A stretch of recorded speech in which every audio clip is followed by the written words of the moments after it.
The Cosby Show aired in September of 1984, and in spite of the controversy surrounding Bill Cosby, has remained the backdrop of my childhood. Season 1, Episode 8 was called A Shirt Story and featured a lot of prevailing ideas about sewing in the sewing community. These ideas still exist today, so I figured we'd take the time to talk about it. In the very beginning of this episode, Theo purchases an expensive shirt from a department store using his father's charge card.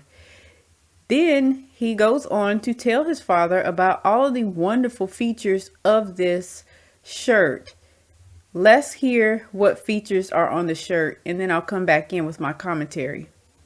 Check out these details. Hidden buttons, flap on the back, two-tone pockets. Work of art. How much? But the real thrill is the fabric. It's pure silk. Cotton is a very easy fabric for a beginner to manipulate, not silk, because it is slippery.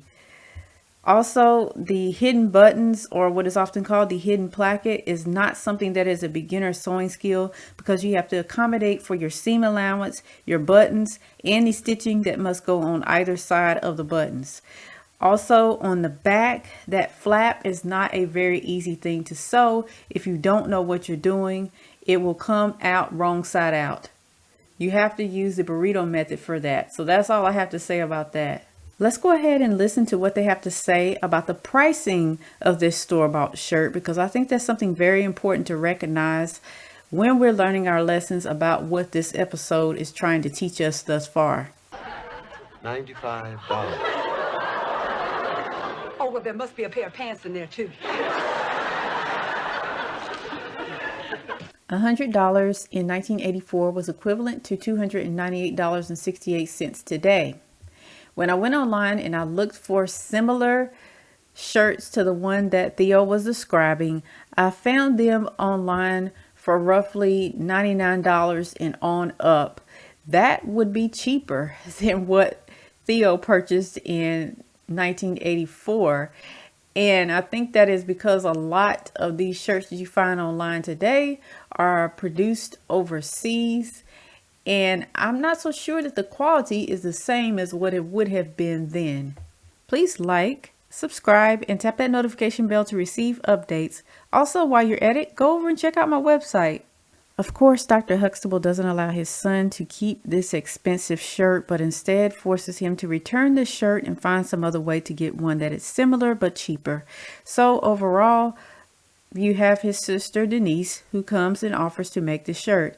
You already know that earlier I said this shirt was not for a beginner, so we can see the setup of this episode as it plays out.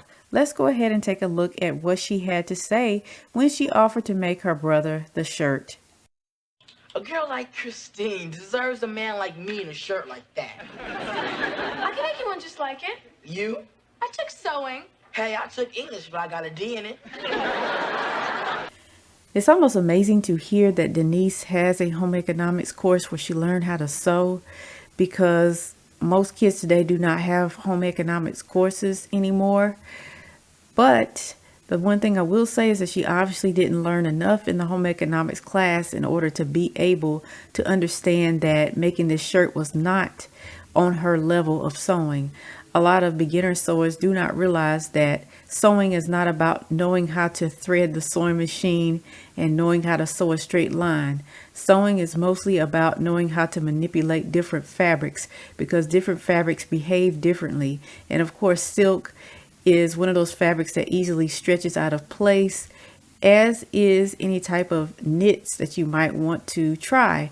And a lot of beginner sewers get discouraged and give up on sewing because they try to start out with a project that's going to be too difficult for them to do, and then they just give it up. But you have to start out with a material that is easy to manipulate, like a cotton. Denise, are you sure you can do this? Yes. By Saturday. Yes. And it'll look exactly like a Gordon Gartrell. The Gordon Gartrells are $95. I can make it for $25.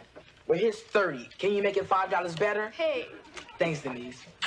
I would never recommend for a beginner sewist to take on a paid sewing project, because the beginner does not know how long it will take them to complete the project. If if she was supposed to complete this project in a single sitting and have it ready by the weekend, that was not enough time for her to be able to get this done and to get it done correctly. Also, it sounds like she didn't charge Theo a dime for her labor, and sewing can be a lot of work, and she deserved to get paid for her time spent, regardless of if that was her brother or not. Another thing that I noticed about this particular scene in the show is the amount of money that was said that will cost in order to make the shirt from scratch. And it's sounding like they're thinking that sewing is cheaper than buying the shirt in the store. In 1984 dollars, $30 was the equivalent to $89 today. And today you cannot purchase fabric for $89 that is silk unless it's going to be like a polyester faux silk. Today, 1 yard of 100% pure silk costs $46 and up. If I were to multiply 46 times 3, which is about how many yards of fabric that you would need, it would be $138. And that's not counting the cost of your thread, your buttons, and your time. So that's just something to think about. And that's one of them other reasons why a lot of people today don't want to sew, because it's often cheaper to buy the finished garment than it is to purchase the fabric. And I do have another video over on this channel about why the price of fabric is so high. And I will try to leave a link to that video somewhere here on screen and also down in the description box below.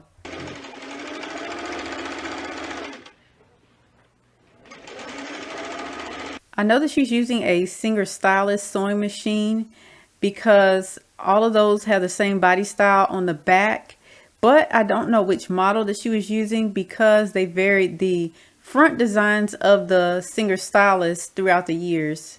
For a great portion of this episode, Denise was trying to make this shirt, and friends and family members were constantly coming to her and asking, is it done yet? Is it done yet? Is it done yet? And that became annoying and frustrating to her, and it also became a point of stress.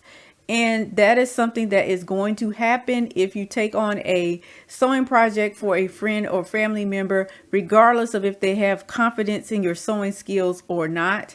And that's something that you really have to think about before you decide to take on that sort of project. And this is another valuable lesson that we are getting from this episode. I'm not going to play that part, but what we're going to do is go ahead and skip forward and see how the actual sewing project turned out. Is this my shirt?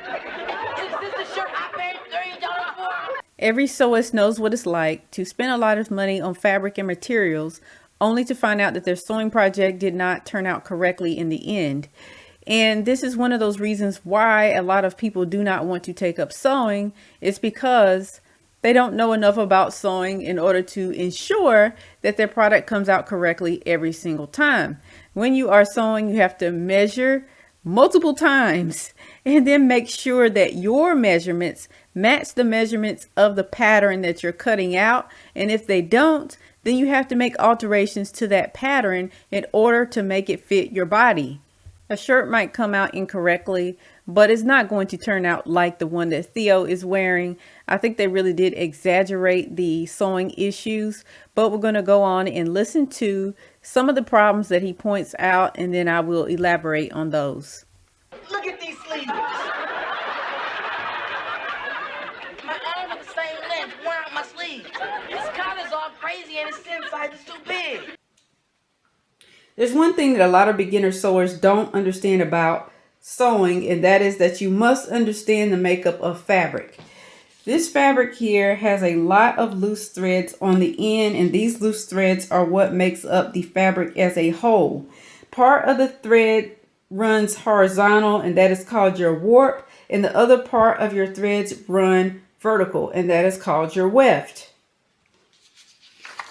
When you get a pattern piece like this pattern piece right here, many of them have a line on it like this. This line is supposed to be lined up with the warp so that you're cutting on grain.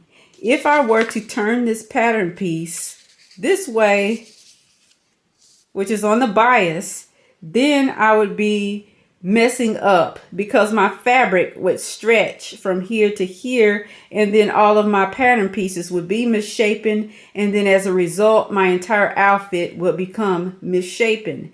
So that is just one thing to note about sewing, and it's part of the reason why Theo's outfit looks so crazy, is because it looks like Vanessa cut out this shirt on the bias instead of cutting it on grain, which is on the warp of the fabric. And as you can see here, you have the selvage of the fabric. This is on all your fabric. And then your warp always is aligned with the selvage. So that's just one thing to remember as a beginner sewist. And if you know that one thing, then you can go very far. This Fit for Real People book was given to me many years ago, and I have always used it in my sewing room. This page right here particularly stands out to me because it shows you how to fit a pattern on someone. And I never saw Vanessa ever do a pattern fitting on Theo, nor did I see her make a muslin of the final product before she finished. Because if you were to cut out a cheap fabric that is similar and then try it on Theo first, then you could make changes to that garment if there were anything wrong with it. But instead, she cut out the final fabric first. And when you do that, you run a risk of screwing up, and then you have wasted a lot of money on fabric.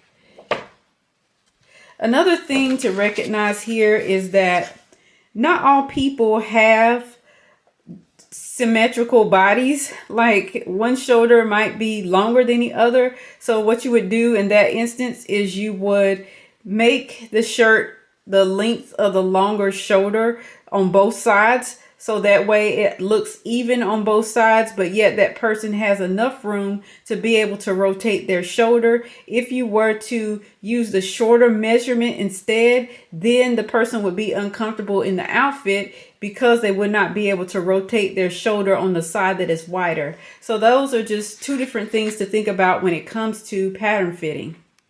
This quilt block here is kind of lopsided because I did not pin the two pieces of fabric together before sewing them.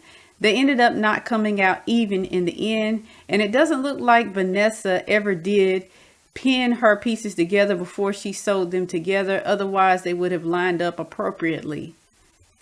This episode of the Cosbys really has taught us a lot about sewing. Let's go back over some of the things that the episode taught in no particular order. The first thing that I learned from this episode was that learning to sew is not about learning how to use a sewing machine, but mostly about learning how to manipulate fabric. You have to know how to cut out the fabric appropriately so it doesn't twist and bend out of shape. And you don't cut any fabric until you measure the person and also pattern fit first before you waste your money cutting out the actual fabric that might be quite expensive. Another thing that I learned is that making an outfit at home is not necessarily cheaper than buying a garment in the store because the fabric can be quite expensive. Also, sewing takes lots of work, and if you are going to do that work for hire, then you deserve to be paid for your labor. So you need to know roughly how long it's going to take you so that you know how much of a rate to charge for whatever garment that you make.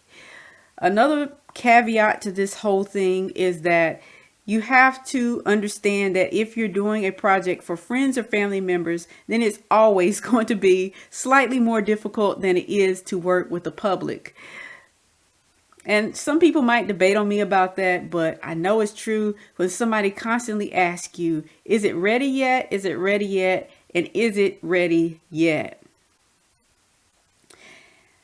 One of the other things that I learned from this show was that you need to know the difficulty of making a project before you get started, because you don't want to pick a project that's too difficult for you to do and then become discouraged with sewing altogether and just give up, and in the end You can never give up just because one project didn't go correctly, but keep plowing forward and you'll eventually perfect the craft. Well, guys, those are the things that I learned from this episode, but what do you all take from this particular episode of The Cosbys? Please let me know down in the comment section below, as I would love to hear from you. Thanks for watching. Please like, comment, and subscribe to receive more sewing related content.